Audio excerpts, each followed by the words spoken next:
کتابیں کھول لیں. یہاں سے ہے یہ جو من حسن اسلام المرء. ساتھی کم ہے آج.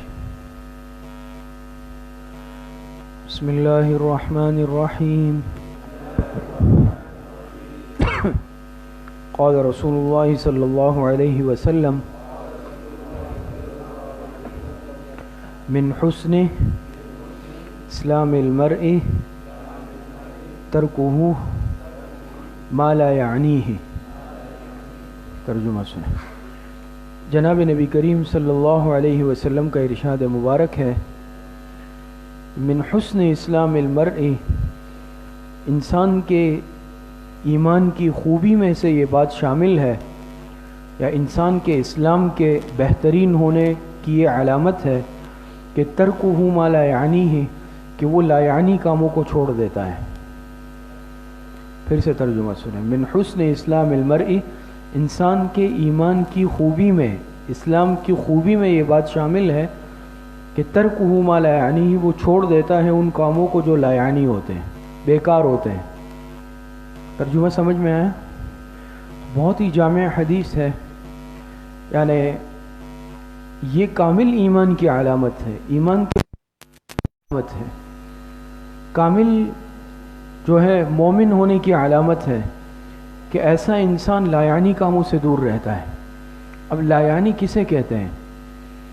لا یعنی کہتے ہیں ہر وہ کام یا عمل یا قول جس کا کوئی فائدہ نہ ہو، جس کا نہ کوئی دینی فائدہ ہو نہ دنیاوی فائدہ ہو، جس کا نہ کوئی دنیاوی فائدہ ہو نہ اخروی فائدہ ہو، وہ کام، ہر کام لا یعنی کہلائے گا. لا یعنی کا مطلب سمجھے کہ ہر وہ کام کہ جس کا نہ دینی فائدہ ہو نہ دنیاوی فائدہ ہو. بات سمجھ میں آ رہی ہے؟ دیکھیں نا، بعض کام تو وہ ہے جو دین سے تعلق رکھتے ہیں، ان کے کرنے پر ثواب ملتا ہے، اجر ملتا ہے، نیکی کے جتنے کام ہو گئے ہیں، عبادات ہو گئی. بعض کام وہ ہے جو دینی تو نہیں ہے لیکن دنیاوی ہے، اس کا دنیاوی فائدہ ہے. لیکن بعض کام وہ ہوتے ہیں کہ اس سے نہ انسان کو آخرت میں فائدہ پہنچتا ہے دینی اعتبار سے اور نہ دنیاوی اعتبار سے پہنچتا ہے.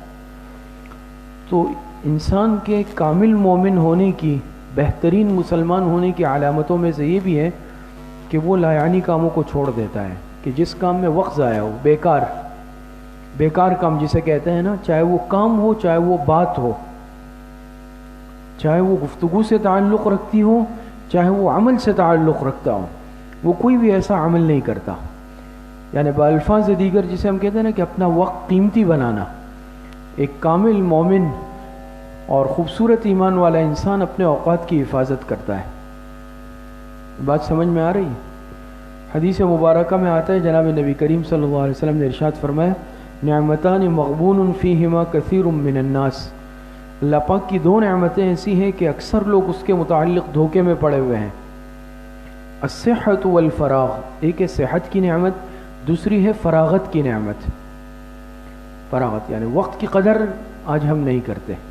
حقیقت یہی ہے، سب سے زیادہ ہمارے نزدیک جو بے قدر چیز ہے وہ ہے وقت.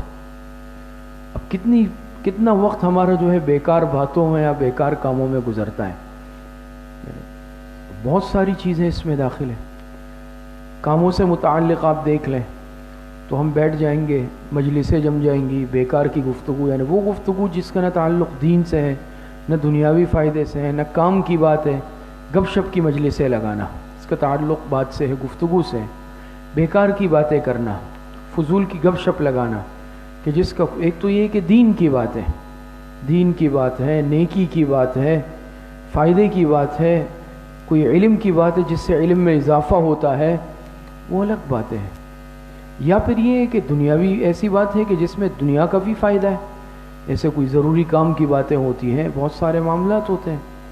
بعض باتیں وہ ہوتی ہیں کہ جو لا یعنی ہوتی ہے، بیکار، جیسے جو اکثر ہماری مجالس میں ہوتی ہے. دوست ساتھ بیٹھ گئے اور ادھر ادھر کی جھوٹے قصے، کہانیاں اور بیکار کی باتیں چل رہی ہیں، تو یہ وقت ضائع ہو رہا ہے نا اس میں. یا اسی طریقے سے اس کا تعلق عمل سے ہو، انسان کسی ایسے بیکار کھیل کود میں مشغول ہو جائے یا ایسے عمل میں کہ جس میں ضیاع وقت کے سوا کچھ نہ ہو. کیوں اللہ پاک نے جو زندگی دی ہے اس کا ایک ایک لمحہ قیمتی ہے، یہ بیکار تھوڑی دی ہے کہ ہم اپنا وقت دنیا میں اسی طرح گزار لیں. دیکھتے ہیں نا، اور آج کل تو بہت ہی آسان، وہ موبائل آیا ہوا ہے ہاتھ میں، موبائل لے لیا، فیس بک دیکھ رہے ہیں، واٹس ایپ چیک کر رہے ہیں، مختلف 2 گھنٹے، 1.5 3 رات کو جو ہے 12 1 2 بج گئے. اب یہ سارا جو ہے کیا ہے، وقت اس میں چلا گیا. اب اس کا نقصان یہ ہوا کہ صبح نماز کے لیے بھی نہیں اٹھے، کام کے سلسلے میں جا رہے ہیں، طالب علم پڑھنے جا رہے ہیں، کلاس میں سو رہا ہے، تو صبح کے معاملات بھی متاثر ہو گئے، پڑھائی بھی متاثر ہو گئی، عبادات بھی متاثر ہو گئی. کس وجہ سے کہ رات کا بڑا حصہ ہم نے لا یعنی میں گزار دیا. اسی طریقے سے بعض دفعہ کھیل وغیرہ ہوتے ہیں، ہم اس میں کیا بھی میچ آ رہا ہے، ٹھیک ہے انسان تھوڑی بہت دلچسپی فارغ وقت میں، ٹھیک ہے انسان، لیکن اب اگر انسان گھنٹوں گھنٹوں اسی میں بیٹھا ہوا ہے، بیچ میں نمازوں کا وقت ہے، نہ تلاوت ہو رہی ہے، نہ اپنی تسبیحات ہو رہی ہے، اور ایک کھیل کو ہم نے جو ہے بالکل جس کو کہتے ہیں نا کہ یعنی اپنے ایمان کا مسئلہ بنا لیا، اور حالانکہ نہ ہمیں کچھ ملنا ہے، کوئی جیت جائے یا ہار جائے.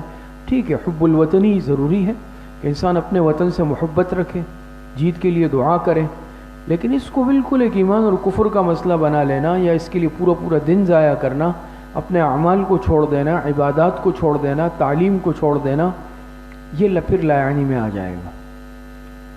اسی طریقے سے ہمارے علماء نے لکھا ہے کہ بہت سارے ساتھی ایسے ہیں کہ جو لا یعنی سوالات میں مشغول ہوتے ہیں، ان کا یہ کام ہوتا ہے کہ نا انسان دین کا مسئلہ پوچھے، کوئی مسئلہ پوچھ رہا ہے تو ایسا سوال پوچھے جس میں فائدہ ہو.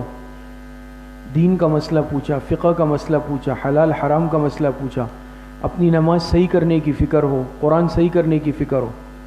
لیکن بعض لوگ کیا ہوتے ہیں، آپس میں بحث و مباحثہ ہوا، فلاں پیغمبر کی والدہ کا نام کیا تھا، حضرت ابراہیم علیہ السلام نے دمبا ذبح کیا، وہ کہاں چلا گیا، اس کا گوشت کس نے کھایا، یا اس طرح کے ایسے سوالات کے آخرت میں وہ نہیں پوچھے جائیں گے، اس کا کوئی فائدہ ہی نہیں ہے. یا بعض دفعہ مشاجرات صحابہ یا دین کے حساس مسائل کہ جس میں ہمیں گفتگو نہیں کرنی چاہیے، منع کیا گیا ہے، اس میں ہم لوگ لگ جاتے ہیں. تو بہرحال ہمارے ایمان کا حسن یہ ہے کہ ہم اپنے ایک لمحے کو بھی ضائع نہ کریں، پھر خاص طور پر لا یعنی میں ضائع نہ ہو. آپ دیکھتے ہیں نا آج کتنا وقت ہم لوگ ضائع کر لیتے ہیں. تو وقت ضائع کرنے سے کیا ہوا کہ بھئی اعمال بھی نہیں ہوتے، دنیاوی اعتبار سے بھی ہم بہت پیچھے رہ گئے. آج ہم کہتے ہیں نا بھئی فلاں ملک نے اتنی ترقی کر لی، فلاں اتنا آگے چلا گیا، تو وہ اس لیے کہ انہوں نے اپنے، ٹھیک ہے ان کے پاس ایمان نہیں ہے، اس اعتبار سے محروم ہے. اللہ پاک سب کو ایمان کی نعمت سے نواز دے، ہدایت دے دے. لیکن اگر ایمان نہیں ہے لیکن دنیاوی اعتبار سے بھی انہوں نے وقت کو قیمتی بنایا، تو آپ دیکھیں دنیا میں اس کا فائدہ ان کو مل رہا ہے، بہت آگے نکل گئے اس اعتبار سے. تو ایمان کی نعمت ہمارے پاس موجود ہے الحمدللہ. اگر آج کا مسلمان اپنے وقت کو بھی قیمتی بنا لے، یہ دنیا کے اعتبار سے بھی آگے نکل جائے گا. لیکن آج آپ دیکھیں، ساتھیوں سے پوچھیں، ہمارے ساتھی رہے، یہ ہمارے عمران بھائی، یہ باہر رہے ہیں، ہم ان سے اکثر گپ شپ لگاتے ہیں، پوچھتے ہیں جاپان میں رہے 10 سال، تو یہ کہتے ہیں وہاں وقت کے ضائع ہونے کا تصور نہیں ہے. صحیح ہے نا، وقت کے ضائع ہونے، صبح کام پہ تو کام پہ اسی ٹائم، یعنی 1 منٹ کی تاخیر آگے پیچھے کا بھی مزاج نہیں ہے. ان لوگوں نے اپنے مزاج بنایا تو دیکھیں کہاں سے، حالانکہ بالکل ختم ہو گئے تھے ٹمبم کے بعد، لیکن کہاں پہنچ گئے. اور آج ہم جو ہے ہمارا کتنا وقت ضائع ہو جاتا ہے لا یعنی معاملات میں. تو بہرحال ہر وہ قول جس کا نہ دینی فائدہ ہو نہ دنیاوی، وہ لا یعنی میں آئے گا. ہر وہ عمل جس کا نہ دنیاوی فائدہ ہو نہ دینی، وہ بھی لا یعنی میں آئے گا. تو آپ علیہ السلام نے ارشاد فرمایا کہ من حسن اسلام المرء ترکہ ما لا یعنیہ، انسان کے اسلام کی خوبی میں سے یہ بات شامل ہے کہ وہ لا یعنی کرے. اسی طرح علماء نے منع کیا فضول بحث و مباحثہ کرنے سے. بعض دفعہ بیٹھتے ہیں نا، بحث شروع ہو گئی اور وہ بحث کوئی دینی بحث نہیں ہے، علمی، ایک تو علمی گفتگو ہوتی ہے، مباحثہ بالکل بیکار کا، تو اس میں بھی ضیاع وقت ہوتا ہے. تو ایک ایمان والا اپنے اوقات کے ایک ایک لمحے کی قدر کرتا ہے، اپنے اوقات کو ضائع نہیں کرتا. دوسری روایت پڑھتے ہیں. بسم اللہ الرحمن الرحیم. قال رسول اللہ صلی اللہ علیہ وسلم الا کلکم راع وکلکم مسئول عن رعیتہ. جناب نبی کریم صلی اللہ علیہ وسلم کا ارشاد مبارک ہے کہ آگاہ رہو تم میں سے ہر شخص نگہبان ہے، اور وکلکم، اور ہر ایک سے مسئول عن رعیتی، سوال کیا جائے گا، یعنی قیامت کے دن اس کی رعیت سے متعلق، ماتحتوں سے متعلق۔ الا کلکم راعٍ، فرمایا آگاہ رہو تم میں سے ہر شخص نگہبان ہے، وکلکم مسئول عن رعیتہ، اور تم میں سے ہر ایک سے اس کی رعیت کے بارے میں، ماتحتوں کے بارے میں سوال کیا جائے گا، پوچھا جائے گا قیامت کے دن۔ ترجمہ سمجھ آیا؟ جی ایک دفعہ اور کرتے ہیں۔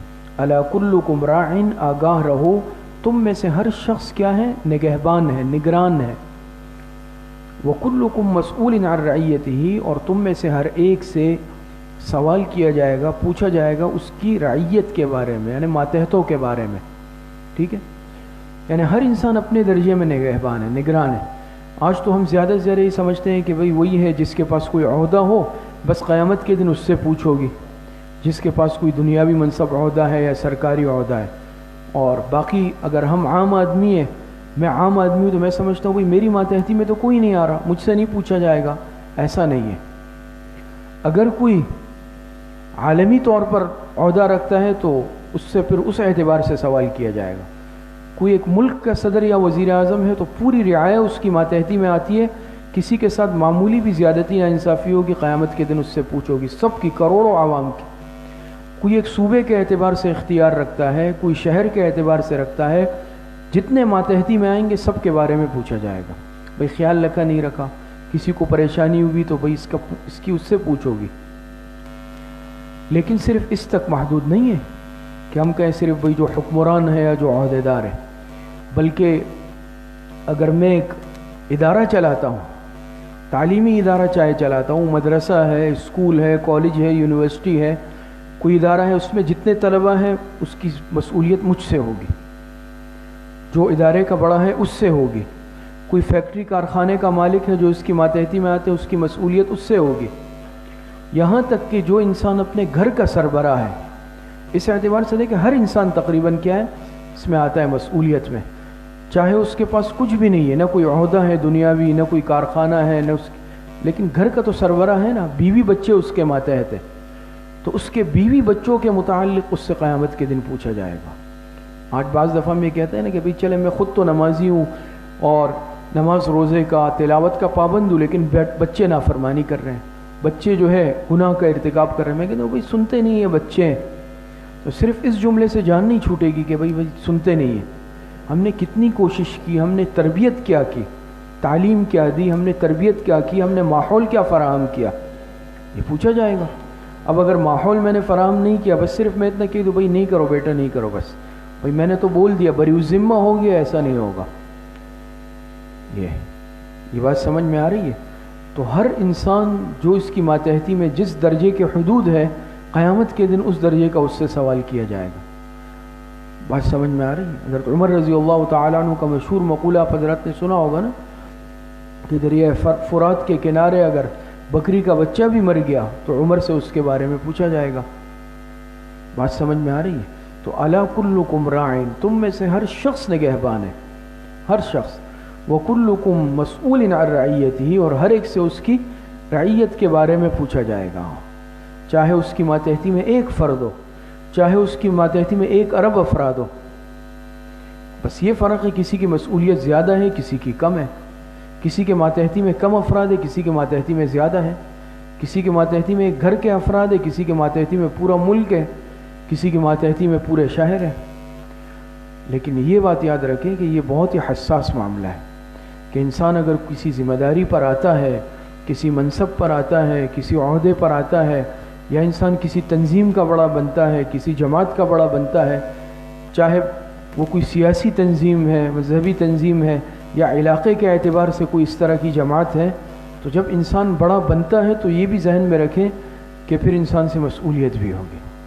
ہاں اگر اپنے طور پر اس نے پوری کوشش اصلاح کی ہے اور آخری حد تک گیا ہے، سے بعض دفعہ ہوتا ہے نا کہ انسان پوری کوشش اولاد پہ کر لیتا ہے اور آخری حد تک چلا بھی جاتا ہے، پھر اگر اس کی قسمت میں نہیں ہے اولاد کی تو وہ الگ بات ہے، لیکن میں نے اگر کوشش نہیں کی جو کرنی چاہیے تھی اس اعتبار سے، وہ تو اللہ پاک جانتے ہیں، دیکھتے ہیں، اور اس کے باوجود میں بری ذمہ ہونا چاہوں تو ایسا پھر نہیں ہوگا، پھر مسئولیت ہوگی۔ دوسرا یہ ہے کہ اب خیال رکھا نہیں رکھا، بیوی کے جو حقوق ہیں، بیوی میری ماتحتی میں اس کی ضروریات کا خیال رکھتا ہوں، بچے جو ہے بچوں کی ضرورت کا میں نے خیال رکھا، صحیح تعلیم و تربیت فراہم کی، یہ سب کے سب مسئولیت مجھ سے ہوگی۔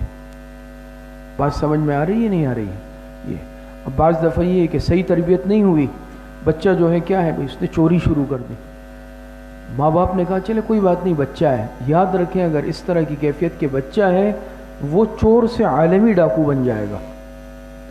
چور مشہور واقعہ ہے نا پہلے زمانے میں کہ چور پکڑا گیا، اس کا ہاتھ کاٹنے کا حکم دیا گیا، تو اس نے کہا کہ پہلے میری ماں کا ہاتھ کاٹو، پہلی میری ماں کا ہاتھ کاٹا جائے۔ پوچھا کیوں؟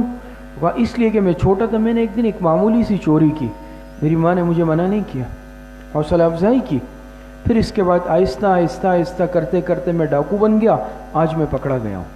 تو اس کی ذمہ دار وہ ہے، پہلے اس کا ہاتھ کاٹے پھر میرا ہاتھ کاٹے۔ تو یہ یاد رکھیں کہ اولاد جب ہماری ماتحتی میں ہے، ان کی صحیح تعلیم، صحیح تربیت، دینی رہنمائی وہ میری ذمہ داری ہے، اور یہ اس سے جان نہیں چھوٹے گی، قیامت کے دن پوچھ ہوگی۔ اسی طریقے سے اگر میں کوئی ادارہ چلاتا ہوں، کسی ادارے کا، فیکٹری کا، کارخانے کا، کسی بھی اعتبار سے میں بڑا ہوں، تو پھر سب کے سب میری مسئولیت میں آئیں کہ میں نے آیا حقوق ادا کیے یا نہیں کیے۔ بات سمجھ میں آ رہی ہے نہیں آ رہی؟ تو آپ علیہ الصلوۃ والسلام نے ارشاد فرمایا کہ الا کلکم راع وکلکم مسئول عن رعیتہ، آگاہ رہو تم میں سے ہر شخص نگہبان ہے اور ہر ایک سے اس کی رعایت کے بارے میں سوال کیا جائے گا۔ اللہ پاک سے عمل کی توفیق عطا فرمائے۔ بس ایک بات عرض کر، مولانا خالد صاحب بھی فرما رہے تھے، مشورہ ہوا کہ جمعہ اور ہفتہ جو ہے وہ غالباً اجتماع شروع ہو رہا ہے، تو کچھ ساتھی جانا چاہیں گے شاید میرے خیال میں، تو جمعہ ہفتہ جو ہے تعطیل رہے گی، آپ حضرات شرکت کرنا چاہیں تو اجتماع میں شرکت کر لیں۔ اور دوسری بات یہ ہے کہ جمعرات کے دن پرسوں ہمارے ہاں جو ہمارے طلبہ ہیں شعبہ درس نظامی اسکول کے، ان کے مابین سالانہ تقریری مقابلہ ہے، ہر سال ہوتا ہے، بعض ساتھی آتے بھی ہیں ماشاءاللہ۔ تو چونکہ آپ بھی ہمارے ادارے کے ایک شعبے کے طلبہ ہیں سب، تو اس اعتبار سے آپ حضرات بھی جمعرات کے دن تشریف لائیں۔ جو ساتھی صبح کے اوقات میں فارغ ہوتے ہیں یا وقت نکال سکتے ہیں سہولت سے، تو ان سے درخواست ہے کہ وہ ضرور تشریف لائیں اور کسی نہ کسی درجے میں ضرور شرکت کریں، بلکہ آپ حضرات بھی میزبان ہی ہیں، طلبہ ہی ہیں، شرکاء ہی ہوں گے، مہمان تو نہیں ہیں آپ۔ تو مقصد یہ ہے کہ جمعرات کے دن صبح 8 بجے سے انشاءاللہ بزم شروع ہوگی پروگرام، اور 12 بجے تک، 12:30 بجے تک لگ بھگ چلے گا۔ اگر کوئی ساتھی درمیان میں وقت مل جائے، ابتدا میں وقت مل جائے، آخر میں مل جائے، یا کوئی ساتھی پورا وقت دے سکتے ہیں تو لازمی شرکت کریں جمعرات کے دن۔ مستورات کے لیے بھی انشاءاللہ ترتیب اسپیکر کھولیں گے، چونکہ آن لائن بھی سن رہے ہیں، تو جمعرات کے دن انشاءاللہ ہماری بزم ہوگی، تمام ساتھی اہتمام سے اس میں شرکت فرمائیں، اور جمعہ ہفتہ جو ہے کلاس نہیں ہوگی، پھر انشاءاللہ پیر کے دن کلاس ہوگی۔ السلام علیکم۔